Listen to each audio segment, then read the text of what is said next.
वालेकुम my YouTube family, कैसे हैं आप लोग। स्पेशल आपको ईद मुबारक। स्पेशल रेसिपी तैयार करी है मैंने आज, इंशाल्लाह ताला आपको ये रेसिपी ज़रूर पसंद आएगी। और ये हर घर में ही बनती है ईद वाले दिन, जिस दिन हमारे यहाँ कुर्बानी होती है। आज हमने कलेजी बनाई है, इंशाल्लाह ताला आपको रेसिपी ज़रूर पसंद आएगी और बहुत ही टेस्टी बनी है। आप इसे इंजॉय ज़रूर कीजिएगा और हमें फीडबैक दीजिएगा। हाफ कप हम इसमें ऑयल शामिल कर रहे हैं। 4 से 5 लहसुन की जमें, इन्हें बारीक हमने चॉप कर लिया, इसमें शामिल करेंगे। हल्के गोल्डन फ्राई करेंगे। ये गोल्डन फ्राई हो चुके हैं। हमने हाफ के जी कलेजी लिए। कलर चेंज होने तक हम इसे फ्राई करेंगे।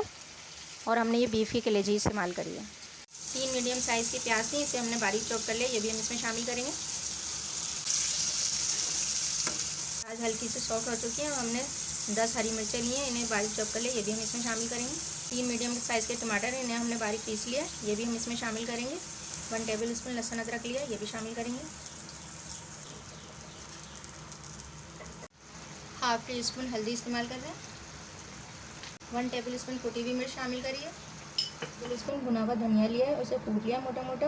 1 टीस्पून जीरा है, भून के इसे भी लिया, इसे भी कूट लिया। हाफ टी स्पून हमारे पास चाइनीज़ नमक है।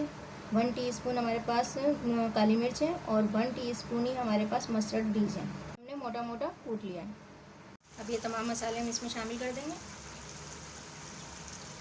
और अच्छी तरह इसकी भुनाई करेंगे। अभी तक हमने नमक शामिल नहीं करा है। नमक शामिल करने से जो होता है, पहले अगर हम शामिल करते हैं तो वो कलेजी एड़ जाती है। नमक सबसे लास्ट में हम इसमें शामिल करेंगे। ये देखिए माशाल्लाह से कितनी सॉफ्ट बनी है। अब ये बिल्कुल रेडी हो चुकी है। इसमें हम नमक शामिल करेंगे टेस्ट के हिसाब से। 1 लेमन का जूस है, ये भी हम इसमें शामिल कर रहे हैं।